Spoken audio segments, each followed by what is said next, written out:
बीच में। पंथ ग्रंथ और संत गुरुन में केवल भेद भाव दिखलावे। पंथों में, संतों में, ग्रंथों में केवल भेद बुद्धि सिखाई जा रही है। हमारा ग्रंथ सच्चा, सब झूठे, हमारे गुरु बड़े, सब झूठे, हमारा धर्म बड़ा, सब गलत है। और ये सब लोग कह रहे हैं, लेकिन ऐसा नहीं, सब धर्म सच्चे हैं। मैं इस बात को दिल से कहता हूं, सीना चीर के नहीं दिखा सकता, मैं हनुमान जी हूं, लेकिन सब धर्मों को कहना चाहूंगा, सब धर्म सच्चे हैं, किसी धर्म का विरोध मत करो। करुणदास दुर्मति लख जग की, करुणदास दुर्मति लख जग की, अब तो बात यही मन आवे, कली का धर्म ना दोष किसी का, इनसे केवल राम बचा दे। ये कलयुग का धर्म है। वही नारद जी वाली बात समझ में आई, ठीक। नारद जी ने यही उत्तर दिया, भी कलयुग में ऐसा ही होता है, कोई बात नहीं। इस घोर कलयुग में जो धैर्य बना के रखेगा वही सच्चा भक्त होगा, नहीं तो भक्ति हृदय को छोड़कर भाग जाएगी। इसलिए धैर्य धारण करो, घबराओ मत। तुम्हारी श्रद्धा को ठेस पहुंचाने वाली बात तुमको देखने को मिल जाए, सुनने को मिल जाए, धैर्य धारण करना। कलयुग में ऐसा ही होता है। अच्छे अच्छे सिद्ध महापुरुषों से भी कलयुग गलती करा देता है। अच्छे अच्छे महापुरुषों से भी कलयुग, कई बार कलयुग के चक्कर में आ जाते हैं, गलत काम हो जाता है। लेकिन अपनी श्रद्धा को डावाडोल नहीं होने देना, ये उन संतों का खेल नहीं था, ये आगे कलयुग की चाल में। कथा सब जानते हैं, महाभारत की कथा, वन पर्व की। राजा नल कितने बड़े धार्मिक राजा थे, जिनकी पत्नी का नाम दमयंती था। स्वयंवर हुआ, कथा सब जानते हैं। कलयुग के मन में आया कि दमयंती ने नल को वरमाला पहनाई, हमको क्यों नहीं पहनाई, हम भी तो सभा में थे। अब मैं दोनों को सुखी नहीं रहने दूंगा। अब कैसे घुसूं नल दमयंती के भीतर, जो ये पाप करें और मैं इनको भ्रष्ट करूं और दोनों को अलग अलग कर दूं, इन दोनों को सुखी नहीं रहने दूंगा। कलयुग ने ठान लिया। एक दिन नल बाथरूम गया, बाथरूम जाने के बाद पानी की कमी से अपने तन की पवित्रता नहीं रख सके। पानी की कमी से और जल्दी के कारण से अपने तन को शुद्ध नहीं कर सके। बाथरूम जाने के बाद कलयुग को मौका मिल गया, तुरंत अंदर घुस गया और अंदर घुस करके जुआ खेलवा दिया उससे। जुआ खेला और दोनों को अलग अलग कर दिया। महाराज युधिष्ठिर कितने बड़े धर्मात्मा, लेकिन कलयुग ने जुआ खिलवा दिया, उनसे भी गलती करा दी। लेकिन तब भी महापुरुष हैं युधिष्ठिर, भले गलती होगी। और देखो, गर्भ में ही जिनको भगवान श्री कृष्ण की प्राप्ति हो गई थी, महाराजा परीक्षित, उनकी बुद्धि में भी कलयुग प्रवेश कर गया। गलती हो गई थी, जो जरासंध का मुकुट धारण कर लिया गलती से, और कलयुग को मौका मिल गया। राजा परीक्षित की बुद्धि में प्रवेश कर गए, बुद्धि को विकृत कर दिया, शिकार खेलने चले गए, संतों को मानना बंद कर दिया। और देखो तो संत के गले में तिरछ को मरा हुआ सर्प, गाली गलौज तक कर दी। ये परीक्षित ने नहीं गाली गलौज की थी, ये परीक्षित ने मरा हुआ सर्प नहीं डाला था शमीक ऋषि के गले में, ये तो उसके अंदर कलयुग घुस गया था थोड़ी देर के लिए और तब डाला था। इसी प्रकार कई बार सज्जन लोगों के, भक्त लोगों के मन में भी किसी गलती कारण से कलयुग आ जाता है, उनसे भी गलती हो जाती है। इसलिए मैं सबको सावधान करना चाहूंगा, भक्तों को, अगर किसी बड़ों से कभी कोई गलती हो जाए, उनकी गलती नहीं मानना, अपनी श्रद्धा को कायम रखना, धैर्य रखना अपनी भक्ति में। कोई कलयुग का तमाशा हो गया, कोई बात नहीं, आज नहीं तो कल फिर उठेंगे। जो पापी लोग हैं वो जब गिरते हैं ऐसे गिरते हैं जैसे गोबर, भैंस गाय जब गोबर करती है, गोबर जब नीचे पड़ता है धरती पे वहीं चिपक जाता है। लेकिन महापुरुष जब गिरते हैं कैसे गिरते हैं, गेंद की तरह गिरते हैं और फिर उछलते हैं, फिर उठते हैं। संसारी लोगों का पतित होना और महापुरुषों का पतित होना बहुत अंतर है। संसारी लोग गोबर की तरह फिसलते हैं, गिरते हैं, और महापुरुष लोग गेंद की तरह फिर उछलते हैं। विश्वामित्र गिर गए, मेनका के चक्कर में पड़ गए। लेकिन महापुरुष थे, फिर उछले गेंद की तरह और फिर इतने महान हो गए। स्वयं राम भी विश्वामित्र के पीछे पीछे घूमते हैं। विश्वामित्र जी लेटे हैं, राम जी चरण दबा रहे हैं विश्वामित्र के। ये कौन सा विश्वामित्र जो मेनका के चक्कर में, जो पर स्त्री के चक्कर में पड़ गए थे। इसलिए मैं सब भक्तों को सावधान करना चाहता हूं, अपनी श्रद्धा को कायम रखो, नहीं तो कलयुग तुमको भी नहीं छोड़ेगा। श्रद्धा बनी रहेगी, कलयुग की हिम्मत नहीं जो तुम्हारे अंदर घुस जाए। जब तुम अपनी श्रद्धा को डावाडोल करते हो, कलयुग को मौका मिलता है, फिर कलयुग तुम्हारी माला को छुड़ाएगा, फिर कलयुग तुम्हारे तिल कंठी को छुड़ा देगा, कलयुग तुम्हारे भगवान को छुड़ा देगा, कलयुग तुमको सत्संग जाने से रोक देगा। इसलिए श्रद्धा को डावाडोल नहीं होने देना, ये कोई प्रभु का खेल है। बड़े बड़े महापुरुषों से गलती हुई, सतयुग में भी गलती हो गई, त्रेता युग वालों से भी गलतियां हुई। जिसके घर में स्वयं भगवान राम अवतार लेके आए, उन महाराज दशरथ से भी गलती हुई, जो वध हो गया श्रवण कुमार का। दूसरी गलती, कई की बातों में आ गए, हो गई गलती। द्रौपदी से गलती हुई, अंधे की संतान अंधी कहा। सीता जी से गलती हुई, लक्ष्मण को कपटी कह दिया, सीता हरण से पहले की घटना। सती से गलती हुई, राम जी को नहीं माना, पति से कपट किया शंकर जी से, शंकर जी की बात नहीं मानी, मरना पड़ा, अगले जन्म में वही पार्वती बनी है। जब इतनी बड़ी बड़ी हस्तियां जो कभी गलती नहीं करती, लेकिन जानबूझ के लीला पूर्वक गलती करके दुनिया को शिक्षा दी है।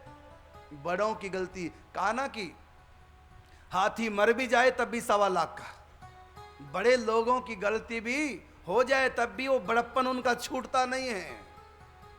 इसलिए कभी अपनी श्रद्धा को डावाडोल होने नहीं देना, अपनी श्रद्धा को कायम रखो। कलयुग है, थोड़ा भी श्रद्धा को डावाडोल करोगे, कलयुग घुस जाएगा भीतर। और जो ही कलयुग भीतर आया, बस भक्ति चौपट, गए भगवान हृदय से, गई चाहत भी हृदय से। अब तुमको पापों से कोई नहीं रोक पाएगा। इसलिए कलयुग से सावधान, श्रद्धा का कपाट दे के रखो। कलयुग तभी अंदर घुसेगा जब श्रद्धा नहीं होगी, जब ग्रंथ के प्रति, संत के प्रति, गुरु के प्रति, भगवान के प्रति श्रद्धा विश्वास होगा, तो श्रद्धा और विश्वास के ये 2 कपाट अपने हृदय पे लगा के रखो, अंदर कलयुग घुस नहीं सकेगा। जो ही श्रद्धा का कपाट खुला, अलग हुआ कपाट विश्वास का, श्रद्धा का, तुरंत अंदर कलयुग घुस जाएगा। इसलिए गोस्वामी तुलसीदास जी रामायण लिखते हैं, सबसे पहले श्रद्धा और विश्वास की वंदना करते हैं। भवानी शंकरो वंदे श्रद्धा विश्वास रूपिणौ याभ्याम बिना न पश्यन्ति स्वांतस्थमीश्वरम। जिसके बिना हम अपने अंतःकरण में ईश्वर को नहीं देख सकते, मैं सबसे पहले श्रद्धा और विश्वास की वंदना करता हूँ। इसलिए अपनी श्रद्धा को, अपने विश्वास को डावाडोल नहीं होने देना। भक्तमाल कथा के माध्यम से मैं आपके भीतर श्रद्धा और विश्वास का दान करने आया हूं, उस दान को स्वीकार करें। भक्तमाल कथा का श्रवण करके कैसे कैसे भक्तों की जिंदगी में आया। अब देखिए, इसी के से बात से मिलता हुआ उदाहरण, कल अनाउंस हुआ था, कथा सुनानी है भक्तमाल कथा अंतर्गत गणेश देवी। शुरू भी हो गई थी, लेकिन कई चर्चाएं बीच में आ गई। क्या करें, बहुत कुछ देना चाहता हूं, बहुत कुछ सुनाना चाहता हूं, मुख तो एक ही है, बातें बहुत हैं, एक बात आती है दूसरी छूट जाती है। गणेश देवी का प्रसंग प्रारंभ किया था और बातें बीच में आ गई। तो मैं बता रहा था, भगवान शंकर से बात प्रारंभ हुई थी। गणेश देवी भगवान शिव की उपासना करती थी बचपन में, भक्तमाल व्याख्या में लिखा हुआ है। भक्तमाल भगवान शिव की उपासना करती थी, राम के प्रति आकर्षित हुई राम कथा सुन करके। तो जब ये दोहा सुना, राम जी कहते हैं अपनी प्रजा को, रामायण रामचरितमानस उत्तरकांड, एकहु और गुप्त मत सबहि कहूं कर जोर, शंकर भजन बिना नर भक्ति ना पावहि मोर। भगवान शिव की कृपा के बिना, क्योंकि मेरी भक्ति के खजाने की चाबी भगवान शिव के पास है। इस बात को सब बालिका ने गांठ बांध लिया। अब शंकर जी की उपासना करने लगी, किस लिए कि मुझको राम की भक्ति मिले, राम का प्यार मिले, कुछ और जहां में मिले ना मिले, मेरे राम तुम्हारा प्यार मिले। ये बालिका हर सोमवार का व्रत करती थी, भगवान शिव के विश्वनाथ मंदिर में जाती थी, मानसिक भगवान शिव का घर में रह के रोज अभिषेक करती थी और भगवान शिव से एक ही प्रार्थना करती थी कि मुझको राम भक्ति मिले, क्योंकि मैंने संतों से सुना है कि आपकी कृपा के बिना राम की भक्ति प्राप्त नहीं होती, इसलिए आप मुझको राम भक्ति दो।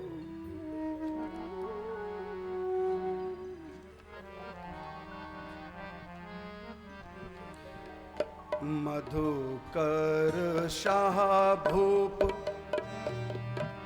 भयो देश और छे को, मधुकर शाह भूप देश और छे भूप, रानी सो गणेश दे काम बाको कियो है, रानी सो गणेश दे काम बाको कियो है। आवे बहुत संत सेवा करत अनंत भांति, आवे बहुत संत सेवा करत अनंत भांति, रहो एक साधु खान पान सुख लियो है, रहो एक साधु खान पान सुख लियो। भक्त माल टीकाकार प्रियदास जी लिखते हैं कि मधुकर शाह भूप ओरछे का राजा हुआ है, उनकी रानी गणेश देवी, उसने बड़े अच्छे काम किए हैं, काम बांको किए हैं। क्या? आवे बहुत संत सेवा करत अनंत भांति, अनेक प्रकार से संतों की सेवा करती। गणेश देवी के बारे में लिखा है भक्तमाल की व्याख्या में कि कुंवरी गणेश देवी ऐसी धर्मशीला थी, धर्ममयी, धर्म की कला थी या की लीला थी। बचपन से उसका संस्कार, 27 साल की आयु में गणेश देवी का विवाह हो गया 1596 सम्मत में मधुकर शाह से। शादी के 34 साल तक ये भगवान राम की आराधना करते हैं। शादी के बाद 34 वर्ष तक, अभी तक सपने में भी भगवान नहीं आए। इसकी आयु 60 साल की हो गई, अभी तक भगवान नहीं मिले। और जीवन कैसा था इसका, ये कथा सुना रहा हूं, धैर्य रखना भक्तों, समय लग सकता है, कोई बात नहीं। जीवन कैसा पवित्र था, 60 साल की हो गई, अब तक भगवान सपने में भी नहीं आए और बचपन से सेवा करती आ रही थी। शंकर जी की प्रार्थना की थी सेवा करके कि मुझको राम भक्ति मिले, और भक्ति मिली भी है। भक्ति दिन रात करती थी। कहा कि कुंवरी गणेश देवी ऐसी धर्मशीला थी, धर्ममयी, धर्म की कला थी या की कोई लीला थी। पालती व्रतों को पूर्ण, व्रत का मतलब नियम, प्रण, जो भी कर लिया उसको पूरा पालती थी।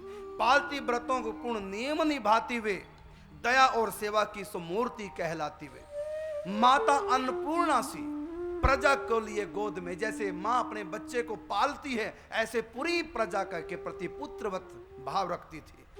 प्रजा माता अन्नपूर्णा सी प्रजा को लिए गोद में, पालती थी नाना भांति गोद में विनोद में। बांटती थी अन्न वस्त्र, बांटती थी अन्न वस्त्र दीनों तथा हीनों को, देती मनो किवंटलों चून, चींटियों को और मीनों को। कि इंसानों का ही भरण पोषण नहीं करती थी, चींटियां भी भूखी ना रहे, स्वयं जाती थी चून लेकर आटा चींटियों के पास डाल के आती, गोलियां बना बना करके सौर में मछलियों को दिया करती। उनके प्रति भी इतना प्यार था। सबके भीतर मेरे सीताराम है, सबको प्रसन्नता प्रदान करनी है। अन्न वस्त्र दीनों को हीनों को बांटती थी, इनके भीतर भी मेरे सीताराम है। कोई भी अभावग्रस्त ना रहे, सबकी सेवा। अतिथि अनाथों को सुभोजन कराती थी अपने हाथों से, और नित्य ही सहस्त्रों पक्षियों को वो चुगाती थी। अपने महल के ऊपर टारी पे चढ़ करके दाना डालती थी, हजारों प्रकार के हजारों पक्षी आ जाते थे। मेरे राज्य में, मेरे ओरछा में कोई पक्षी भी भूखा न रह जाए, सबके भीतर मेरे सीताराम है। सीखो भक्ति किसको कहते हैं। अभी अनन्या भक्ति इसी को कहते हैं, सबके भीतर भगवान, सबकी सेवा, सबको प्रणाम, सबको खुशियां बांटना। नित्य प्रति ब्रह्म भोज होता रनिवास में, उसके अंतःपुर में हर रोज 11 ब्राह्मणों को भोजन अपने हाथों से कराती, तब जाकर के भोजन करती थी, नियम था उसका। नित्य प्रति ब्रह्म भोजन होता रनिवास में, होम प्रति वक्ष सुयज्ञ प्रति मास में। हर 15 दिन के बाद हवन होता और हर महीना बहुत बड़ा यज्ञ हुआ करता था। पूरी प्रजा आकर के भोजन करके जाती थी। मन वच काय रघुनाथ की उपासना करती थी, त्याग भोग वैभव की उपासना। भगवान की उपासना करती थी, वैभव था उसके पास, लेकिन ये वैभव सब सीताराम के रूप में सबकी सेवा में लगे। ऐसा पवित्र भाव, और सबसे अधिक वो मानती थी, सबको मानती थी सीताराम का रूप, और संतों को मानती थी सीताराम से भी बड़ा। सब जीवों को मानती थी सीताराम का स्वरूप, लेकिन संतों को वो सीताराम नहीं मानती थी, बल्कि सीताराम से भी बड़ा मानती थी। ये बात भगवान राम ने भिलनी को कही है नवदा भक्ति के उपदेश में। सातम सम मोहि मैं जग देखा, और मोते अधिक संत कर लेखा। सारी दुनिया को मेरे समान समझो, और मेरे संतों को मुझसे अधिक समझो। ये 7वें नंबर की भक्ति में भगवान राम बिलनी को कहते थे, वही इसने जीवन में अपनाया। सब मेरे सीताराम है, मैं सबकी सेवा करूंगी, लेकिन संत तो सीताराम से भी बड़े हैं। राम की भी सेवा छूटे तो छूट जाए, लेकिन संतों की सेवा ना छूटे। इतना ऊंचा संतों के प्रति उसका भाव था। लेकिन भगवान ने परीक्षा ली, देखें इसका भाव कैसा है, दुनिया भी जाने कि कैसा इसका भाव है। एक दिन की बात, आवे बहुत संत सेवा करत अनंत भांति रहो, एक साधु खान पान सुख ले है। एक पाखंडी साधु, एक विषयी साधु, एक लोभी लालची साधु, वो भी आ गया संत मंडली में। देखा कि गणेश देवी संतों को बहुत मानती है, वहीं रह गया। हर रोज गणेश देवी सेवा करती। गणेश देवी को नहीं पता कि संत वंत कुछ नहीं, पाखंडी है, उसको नहीं ज्ञान था। और बाद में ज्ञान हो भी गया था, तभी श्रद्धा को डावाडोल होने नहीं दिया। जब एकांत में देखा, अकेले जब गणेश देवी को देखा, उस पाखंडी ने हाथ में छुरी लेकर के, महल से ही छुरी उठा ली थी उसने, हाथ से छुरी लेकर के जहां वो एकांत में बैठी थी वहां पर पहुंच गया, और गणेश देवी से कहा, बताओ धन की थैली कहाँ है? अभी अभी जो तुम्हारे हाथ में धन की थैली थी, जो तुम बांट रही थी दीन नानाथों को, और कुछ उसमें धन बचा था, बताओ कहाँ है? उसने कहा, धन की थैली तो मैंने सारी बांट दी। कहानी तो झूठ बोलती है, अभी मैं तुमको जान से मारता हूं, नहीं तो मुझको धन की थैली दो।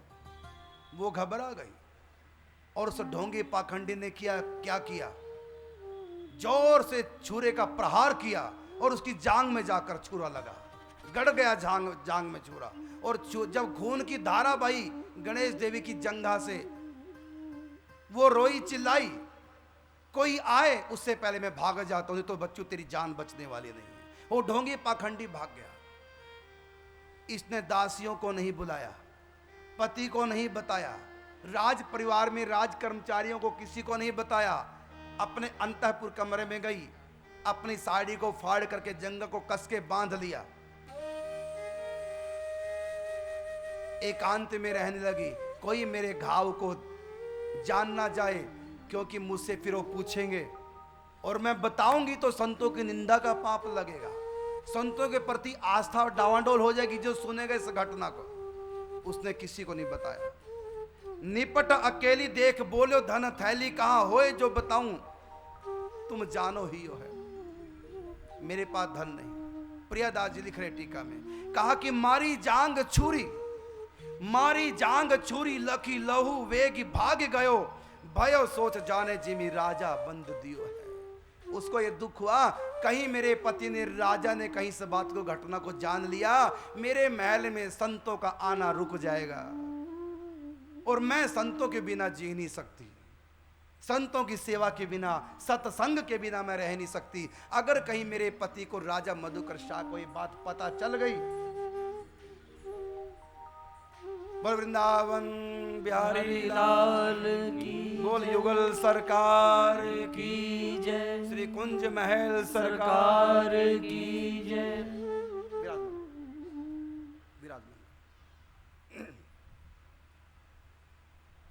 गणेश देवी के मन में एक चिंता कि कहीं मेरे पति को राजा को पता चल गया तो महल में संतों के लिए ड्योढ़ी बंद करा दी जाएगी कि संत ढोंगी पाखंडी होते हैं, संत हत्यारे होते हैं, संत लोभी होते हैं। ऐसा गलत विचार कहीं मेरे पति के मन में आ गया तो सत्संग से मैं सदा के लिए वंचित हो जाऊंगी। बांधने की भांति पोड़ी अच्छी प्रकार से घाव को बांध करके लेट गई, चला भी नहीं जा रहा था, घाव ज्यादा हो गया था। रही कहीं काहू सोना, किसी को नहीं सच्चाई बताई क्योंकि श्रद्धा को ठेस ना किसी की पहुंच जाए संतों के प्रति। और तुम लोग किसी से कोई गलती हो जाए तो सब जगह हल्ला करोगे, ये काम हो गया, ये काम हो गया। और एक गणेश देवी को देखो, संत हत्यारा निकला, जांग पे छुरी मारी, भाग गया। उसके बाद भी गणेश देवी ने किसी को नहीं बताया क्योंकि अगर मैं सच बताऊंगी, सच बताने से लोगों की भावनाओं में ठेस पहुंचेगी, पति की भावनाओं में ठेस पहुंचेगी और उससे वो संतों से वंचित हो जाएगी। क्योंकि जब ठेस पहुंचती है तो अज्ञानी लोगों में सबके प्रति पहुंचती है। फिर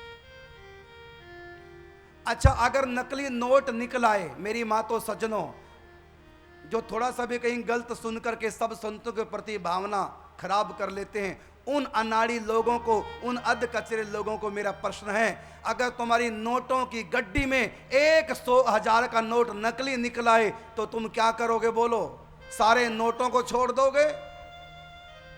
फिर अगर एक संत गड़बड़ निकल आया, फिर सारे संतों को क्यों त्याग देते हो? फिर संतों के प्रति, सबके प्रति भावना क्यों खत्म करते हो? अगर तुम्हारी 1000 के नोट की गड्डी से एक नोट नकली निकल आया, तुम तो उसको भी असली बनाने की कोशिश करते हो, ये असली में चल जाए, किसी को बताते भी नहीं, असली के नाम से चला भी देते हो, निंदा नहीं करते नकली के नोट की, और चल भी जाता है। क्यों? इसलिए ना कि नोट तुम्हारा है, इसका मतलब तुमने संतों को बेगाना माना है। जब तुम संतों को बेगाना मानोगे, तुम्हारा बेटे से गलती हो जाए, पुलिस उसके पीछे लग जाए, तो बोलो तुम छुड़ाओगे कि नहीं अपने बेटे को? पक्ष लोगे कि नहीं बेटे का? क्यों? क्योंकि मेरा है। और तुम्हारे गुरु, तुम्हारे संत पराये थे, क्यों पीछे हट गए हो? वो पराये थे। बेटे को पुलिस ले जाए तो सब बेचने को तैयार हो कि बेटा बच जाए, कितना ही पैसा खर्च हो। संत भी तो एक इंसान है, कोई ऊपर से अवतार लेके तो आए नहीं, कोई वो भगवान तो है नहीं, एक इंसान है। कलयुग की चाल में वो भी आ सकते हैं, लेकिन संभालो, संभालो उनको, वो महापुरुष है, उनका दिल ना टूट पाए। होगी गलती, कोई बात नहीं, अब भी तुमसे बहुत ऊंचे हो, देखना एक दिन फिर मौका मिलेगा, फिर वो बढ़ेंगे, आगे उठेंगे। क्योंकि उस संस्कार उनका गया नहीं जिस संस्कार ने उनको भेज दिया था। अगर एक सिलेंडर घर में फट जाए, गैस का सिलेंडर फट जाए, चाहे हमारा घर क्यों ना तबाह हो जाए, उसके बाद भी तुम सिलेंडर को घर में लाते हो। ये नहीं सोचते हो कि आज के बाद हम सिलेंडर घर में नहीं लाएंगे, अब तो लकड़ी के चूल्हे से काम चलाएंगे, तब भी सिलेंडर लाते हो। लड़के का विवाह हुआ, बहू घर में आई, महानालायक बहू घर में आ गई, तलाक तक हो गया।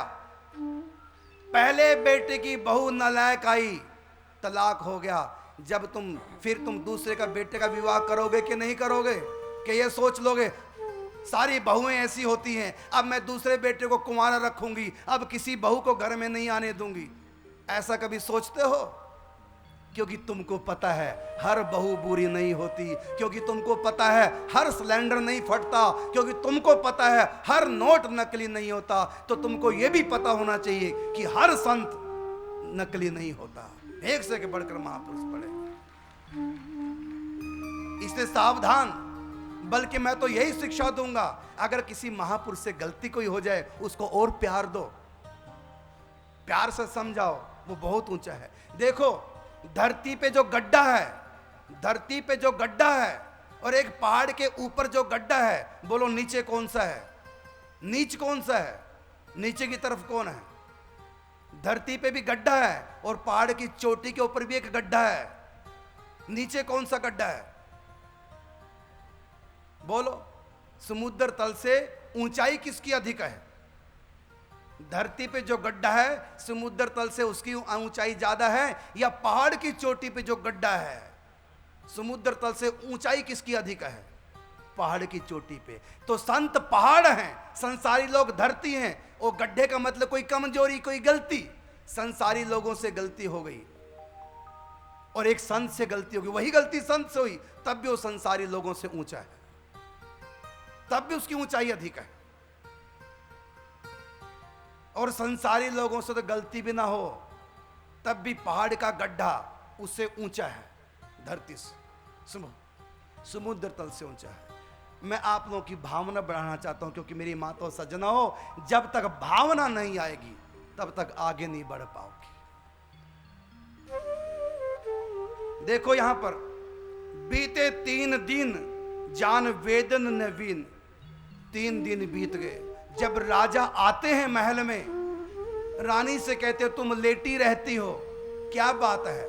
सच्चाई नहीं बताई कि एक ढोंगी पाखंडी आया था, छुरी मार के चला गया, धन की थैली मांग रहा था। ये सब अश्रद्धा वाली बात नहीं की, बल्कि पति को झूठ बोल दिया। झूठ बोलना भी पाप नहीं, अगर भले के लिए बोला जा रहा है तो पति की भावनाओं को ठेस ना पहुंचे। तो देखिए क्या कहती है, आयो ढिंग राजा मति आवे तिया धर्म है। जब राजा महल में आए तो पूछा क्यों लेटी हो, तो क्या उत्तर दिया कि मैं स्त्री धर्म में हूं, मैं मासिक धर्म में हूं। ये बहाना लगा दिया। और बीते 3 दिन बीतने के बाद फिर राजा ने पूछा, आज तुम खड़ी दी हुई हो, सेवा के लिए उठी नहीं हो, क्या बात? अब तो 3-4 दिन बीत गए हैं। कहा कि बीते 3 दिन जानी वेदन नवीन कछु, कहिए प्रवीण मोसो खोली सब मर्म है। और मैं देख रहा हूं कि तुम कुछ उदास हो, और जब करवट बदलती हो चेहरे पे विषाद की कालिमा, और तुमको दुखी देखता हूं मैं। कोई दुख है तुमको? सच बताओ, क्यों नहीं बता रही? क्या बात है, सच्चाई क्या है? तब उसने कहा, टारी बार 2-4 बार तो बात टाल दी, पति की बताया नहीं। जब पति ज्यादा पीछे पड़ गए, अब तो देवी तुमको बताना पड़ेगा तुमको क्या कष्ट है। तब उसने कहा, करो समाधान। पहले अपने मन में जो शंका थी, मेरा पति राजा सुन करके कहीं संतों के प्रति अभाव ना कर ले, इसलिए पहले अपनी शंका का समाधान किया। कैसे किया? अपने पति से कहा, पतिदेव मैं बता सकती हूं मुझको क्या कष्ट है, लेकिन मेरी एक शर्त है। का मंजूर है? बोलो क्या शर्त? मुझको स्वीकार है, बताओ अपना कष्ट क्या है। जब पति ने कहा कि जो तुम कहोगे सो मुझको स्वीकार है, बताओ तुमको क्या कष्ट है, क्या तुम्हारी शर्त है। तो गणेश देवी के आंखों में आंसू आ गए, भरे कंठ से रोते बोली, मेरी आपसे प्रार्थना है, मैं अपना दर्द तो सुनाऊंगी, उससे पहले मैं आपसे एक प्रार्थना करती हूं कि मेरे महल की ड्योढ़ी संतों के लिए सदा खोली रहे। ये आप वचन दो मुझको, मेरे महल की ड्योढ़ी संतों के लिए, वैष्णव के लिए सदा खोली रहे। ये अगर आप वचन देते हैं तब मैं अपना दुख निवेदन करूंगी। और कहकर रोने लग गई। राजा ने कहा कि ठीक है, मैं संतों की ड्योढ़ी कभी बंद नहीं कराऊंगा। तुमने ऐसे सोच ही कैसे लिया? मैं तो संतों की इतनी सेवा करता हूं, मैं क्यों रोकूंगा तुमको संतों से मिलने से, और क्यों महल में आने से संतों को? संत तो मेरे प्राण है, संतों में तो मेरे प्राण बसते हैं। नहीं, कुछ बात ही ऐसी है। जब करी प्रतिज्ञा कि मैं प्रतिज्ञा करता हूं मेरी ड्योढ़ी संतों के लिए सदा खुली रहेगी दिन और रात। अब बताओ अपना कष्ट। तो उसने अपना कष्ट बताया। कष्ट यह है कि संतों की मंडली के संग एक ऐसे भी संत आ गए जो घर बार छोड़ के संतों बन गए, लेकिन न जाने किस अपराध से कलयुग ने उनकी बुद्धि को भ्रमित कर दिया, उनके भीतर लोभ डाल दिया, और वो धन की थैली लगे मांगने और छुरी मार करके भाग गए। मेरी जांग कटी है, इसलिए मैंने बहाना करके लेटी थी। जो ही सुना कि संत छुरी मार के चले गए, उसके बाद भी संतों के प्रति इतनी श्रद्धा, कि मेरी ड्योढ़ी संतों के लिए कभी बंद ना हो। इतना भाव तो मेरा भी नहीं। लिखा है भक्तमाल की टीका में कि फिरो आसपास भूमि पर तन राशि करी, भक्ति को प्रभाव छाड़ तिया पति शर्म है। भक्तमाल टीकाकार लिखते हैं कि राजा ने शर्म का त्याग कर दिया, तिया पति शर्म है। ये मेरी पत्नी है, मैं इसका पति हूं, इस बात को भी भूल गए। अपनी पत्नी को दंडवत प्रणाम किया, उसकी परिक्रमा की। ये भी नहीं देखा कि ये मेरी पत्नी है, मैं इसका पति हूं। नहीं, ये मुझसे भी ऊंची भगवान की भक्त है। दंडवत प्रणाम अपनी